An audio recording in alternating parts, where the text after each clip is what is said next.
Joined now by Rafe Heydel-Mankoo, who's a historian and senior fellow at the New Culture Forum, to discuss the utterly mad story involving the Saracen Heads pubs. I say there's more than one Saracen's Head because it's actually a whole load of those pubs around the country. In fact, it's one of the most popular names for pubs, been in place, a lot of them, for over 500 years.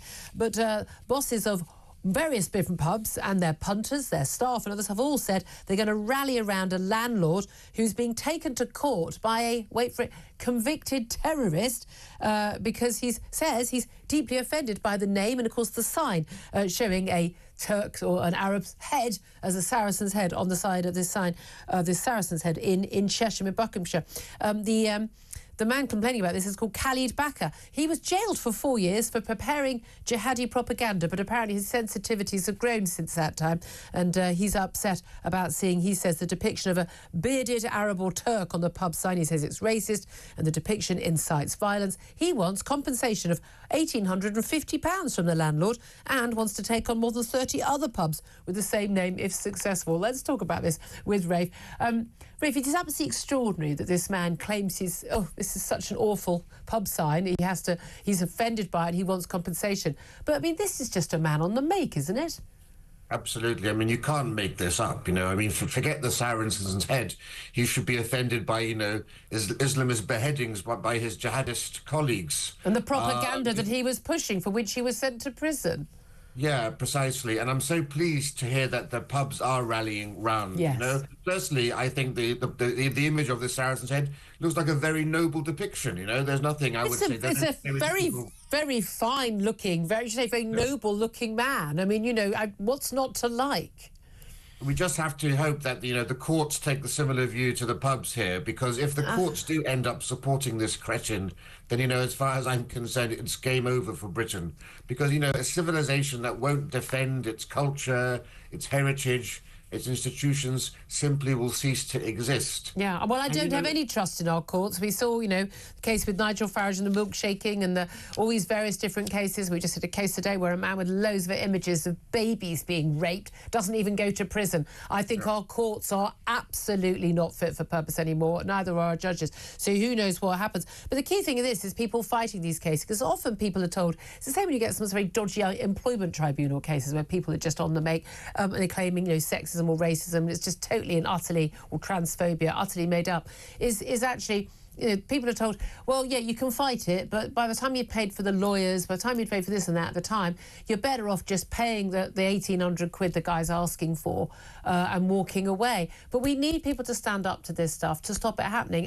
And for these people, I think that this man should be prosecuted himself for wasting court time.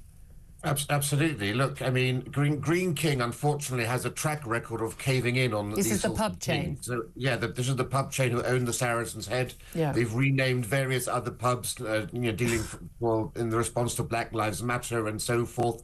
One woman complained about the use of the term midget for one pub, even though that was actually named after the car, the midget, rather than a little person. And they've taken the knee. They must stand their ground here. I mean, firstly, they don't have to fear a boycott because Islamists don't tend to go to pubs. Yes, exactly.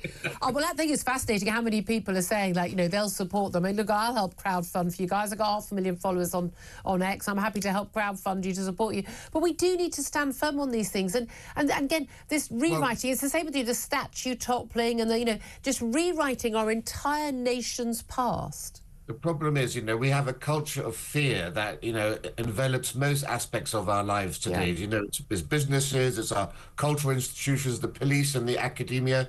It's fear of causing offence to Islam, fear of being called racist, the worst thing you could possibly be called, fear of being targeted by extremists. Just remember that poor teacher in Batley who's still in hiding almost 4 years after showing an image of Muhammad in class, or the Wakefield boy who got death threats after scuffing a copy of the... So people think this is a silly, funny little story. It's not. It's actually incredibly sinister, isn't it?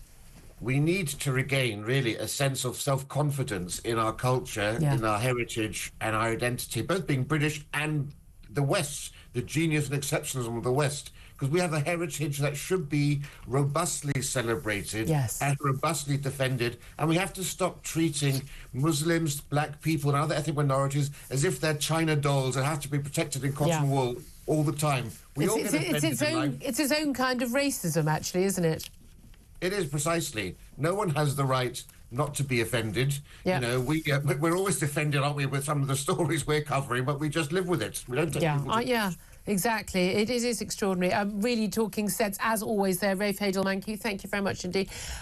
Again, Tom Slater, you'd think this is obviously a silly case involving a pub name, but actually, again, it's insidious. It's this just... We have effectively a blasphemy law, don't we? I mean, it is the protection of Islam law in this country by default anyway. This man's claiming this, but the idea that somebody who's gone to prison for basically pushing jihadist propaganda, who's saying, oh, I'm really offended by a picture of a handsome man on a pub sign, is ludicrous. I know, it's absolutely ludicrous, which is why it's so important that this case really gets chucked out and rebuffed, because of the fact that he's quite clearly just spied an opportunity, dare I say it, to recoup some funds for whatever reason. Maybe, just maybe, this convicted jihadist doesn't have quite the delicate sensibilities that he's claiming to actually have. And that he recognises that, you know, this might be a cartoonish example, but our culture does leave the door open to people to take the nick. It really does. People just simply go, no, shush. No, shush is not used often enough, I would absolutely say.